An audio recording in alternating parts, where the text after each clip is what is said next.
You've returned. Would that the Queen's witches had your punctuality, O Warden mine. The Techyans have started work on the lodestone, but they can't finish it without help. I would love to find amusement in their inadequacy, make a meal of it. However, the task of helping those who can't help themselves has fallen on your shoulders again. Something of the Ahamkara in you, perhaps? The lodestone must be attuned to the confluence, like teaching a compass where north lies. I've simplified, of course, for your sake. The calibration will take some time. Should I pray for you to make it out alive?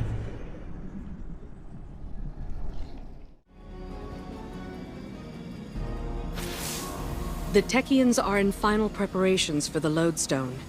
Your work in its calibration was invaluable. It will serve as a beacon for the Queen to make contact with her personal harbinger. She'll commune with it.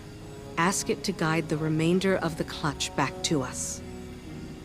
It's the last of its kind. And it's good to see a harbinger, normally a weapon of war, used for diplomacy. Even with Riven. In the past, the pinnacle of the Spine of Caris provided the open sky the Queen needed for this communion. It will suffice again. But the Taken can test that region, as they have since Riven's curse rang out. They will hinder your every step. So cut through them, secure the spine, and the Queen will do the rest.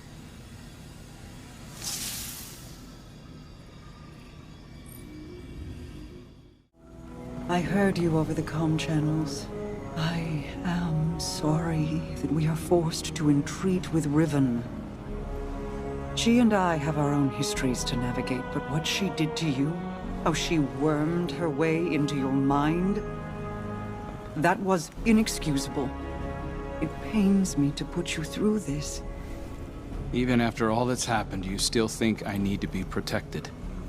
No, that is not. It's all right, Mara. I understand. We've always shared a connection.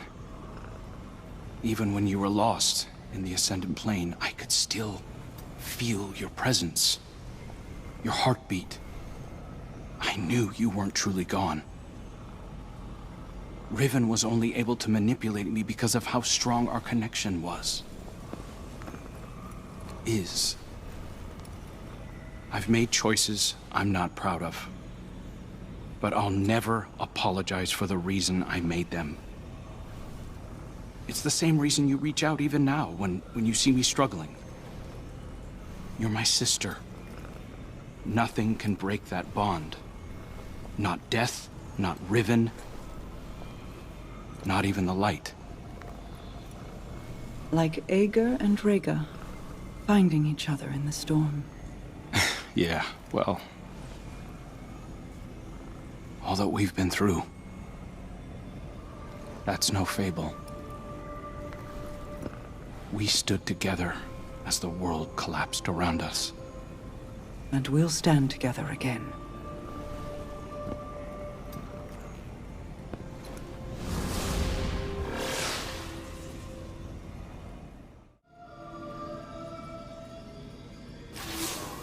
Guardian, I'm afraid progress is slow.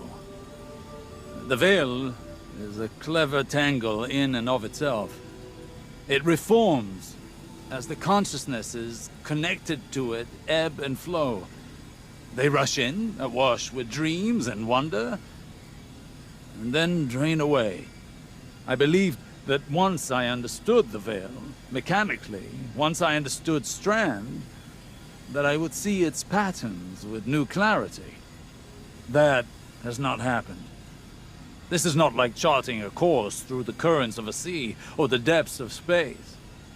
It is an architecture defined by how we intend to imagine it. Not dissimilar to the Ascended Plane, but if more like its opposite. The Ascended Plane mirrors aspects of our world, aspects of will and import, to those who traverse it. Those aspects are decided upon through our actions. The Veil, conversely, weaves not with our will, not our decisions, but with intent, unfiltered by logic. What we feel, not what we decide. Mapping such a thing would be like rebuilding a creature from the calcified remains we found aboard the pyramid ships. They are an image of a dissection, a deadened echo of existence. But to look at them as they are, to see their disparate parts, even understanding their anatomy does not give us the knowledge to make them as they were. I will continue to seek the path the Witness forged into the Traveler, but I am no longer confident that it could ever be walked again. Riven may be our only option.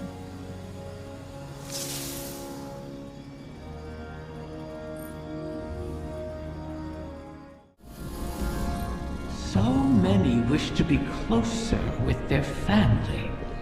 The absent and the estranged cause rifts in a person's psyche. I hear them even now. Let me speak to my father again, one last time. Let my daughter see me for who I am. One of the stranger human impulses, don't you find?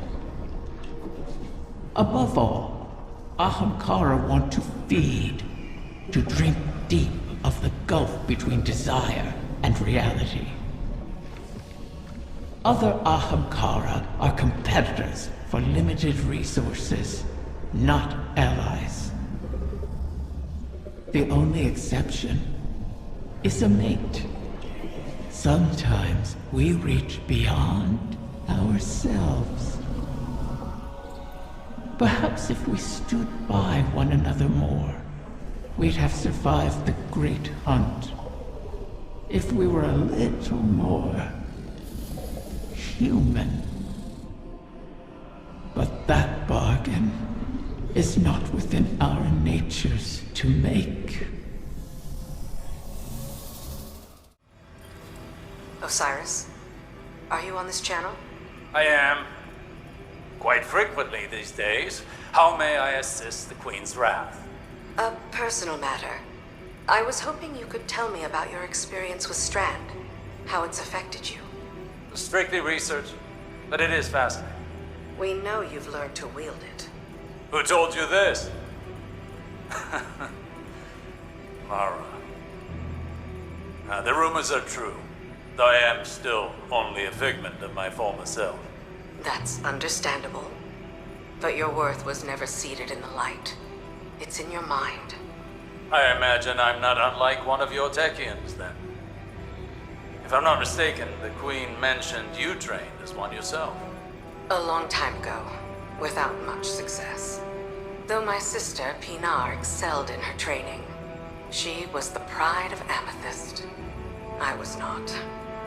But, even with that power, she couldn't stop the House of Wolves from razing our home. I joined the Corsairs shortly after, to hunt the wolves down. Loss has a way of shaping us all. And clouding us. I thought the decisions I was making were the ones required of me. A kind of honor-bound reaction to pressure. I burned bridges across the reef on my hunt. Without Mara, I'd be an outcast. Now, seeing the new Coven, having their respect, their trust, I can do more than just react. Maybe I can tap into that training for something progressive. As something other than a Techian. For the benefit of our people. I've learned that failure is not a lacking within us. It is a sign that we were not ready to face the challenge we chose at the time. We must fall to start again, Petra. But as long as we persist, hope remains. Potential remains. Perhaps you're ready now. I can see why Mara values your perspective. Thank you, Osiris.